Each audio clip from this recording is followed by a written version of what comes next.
हंगामा 24 आपकी आवाज। नमस्कार, हंगामा 24 में आपका स्वागत है। मैं राजीव मिश्रा। दोस्तों, आज देश के हलचल से आपको वाकिफ कराएंगे और संक्षिप्त में आपको इसकी भी जानकारी देंगे जो पेट्रोल और डीजल का पिछले 21 दिनों से बेतहाशा वृद्धि हो रही है दामों में। तो सबसे पहले नज़र डालते हैं देश के कुछ हलचल पर। चीन पर भारत का डिजिटल स्ट्राइक, टिकटॉक एवं यूसी ब्राउज़र समेत 59 डिजिटल ऐप को बैन कर दिया गया है। चीन में खलबली मच गई है। देश ने 2.0 अनलॉक का गाइडलाइन जारी कर दिया है। 31 जुलाई तक स्कूल कॉलेज बंद रहेंगे। सिनेमा हॉल को भी बंद रखा जाएगा। पटना के शादी में शामिल हुए लगभग 71 लोग कोरोना पॉजिटिव निकले।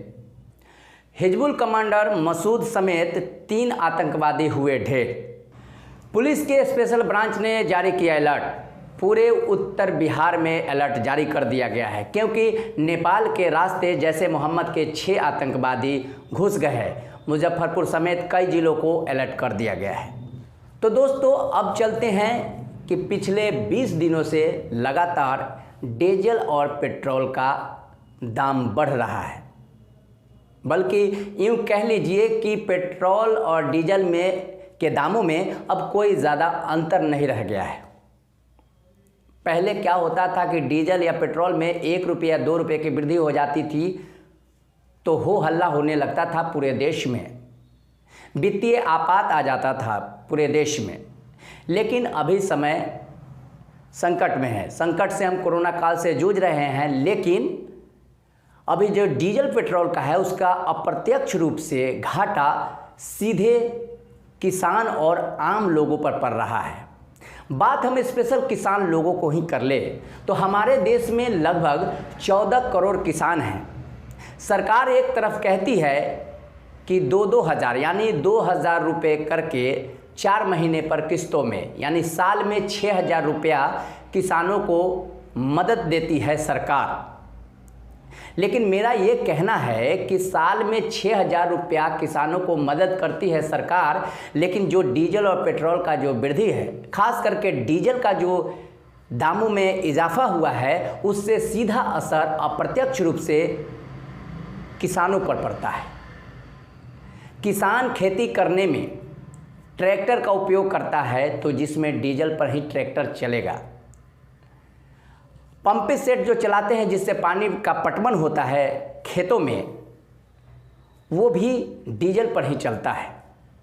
एक तरफ सरकार कहती है कि 6,000 मुआवजा देकर या 6,000 हम किसानों को सीधे खाते में भेज रहे हैं और सीधे लाभ पहुंचा रहे हैं, लेकिन सरकार दूसरे तरफ से लगभग दुगुना सरकार रेवेन्यू के रूप में डीजल और पेट्रोल से वसूल भी रही है। तो आप किस तरीके से किसान को मदद पहुंचाना चाहते हैं?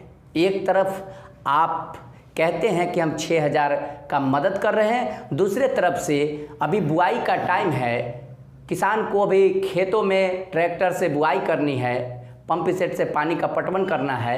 इन तमाम चीज़ों में आखिर वो किसान कहाँ से पैसे का उपार्जन करे और किस तरीके से अपना खेती करे? क्या आपके 6,000 देने से उस किसान का भरण पोषण हो जाएगा? क्या उसका परिवार लग के खेती कर पाएगा? ये कभी संभव नहीं है। आपको किसान को और फायदा देना है, तभी आपका खेतीबाड़ी हो सकता है, किसानों का। जब तक किसानी नहीं होगी तो देश में अन्न का उत्पादन कैसे होगा? अगर अन्न का उत्पादन नहीं होगा तो महंगाई और बढ़ेगी। एक चीज़ से जुड़ा हुआ है, अगर किसान को हम संयमित नहीं रख पाएंगे, उनका देखभाल सही तरीके से नहीं करेंगे, तो देश की आर्थिक स्थिति निश्चित रूप से दयनीय हो जाएगी। इसलिए हमारा व्यक्तिगत ये मानना है कि डीजल के दामों में ज़्यादा इजाफा न किया जाए।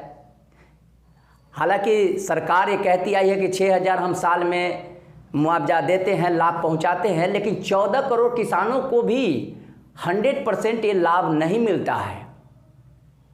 हजारों हजार किसान इसमें छूट जाते हैं।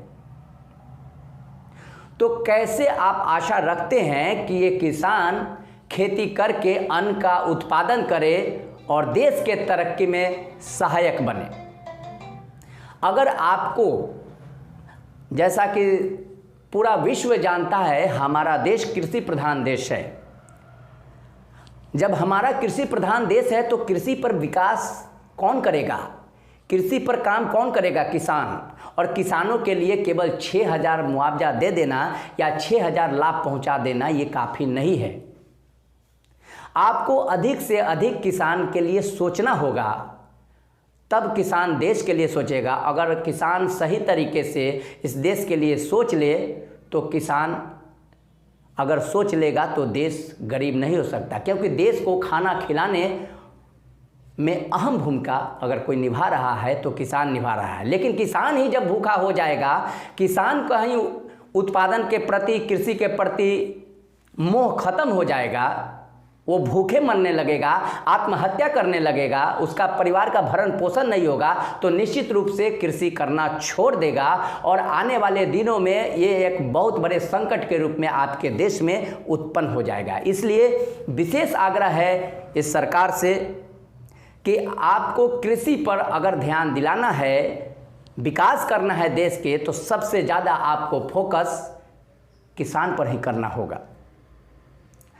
तो किसान के लिए ज़्यादा से ज़्यादा सोचा जाए, क्योंकि सबसे ज़्यादा अगर डीजल पेट्रोल का दाम बढ़ रहा है तो सबसे ज़्यादा प्रभावित हमारा किसान होगा, क्योंकि समय अभी उनके बुआई का है। अगर ये समय में उनको कोई राहत नहीं मिलती है तो निश्चित रूप से उनका खेती के प्रति मोह भंग होगा, और जब खेती के प्रति मोह भंग हो जाएगा तो समझिए कि बहुत बड़ी विकट परिस्थिति आने वाली है। इसलिए फिर से ये गुजारिश है कि सरकार ज़्यादा से ज़्यादा किसानों के लिए सोचे, किसानों के हित में काम करे।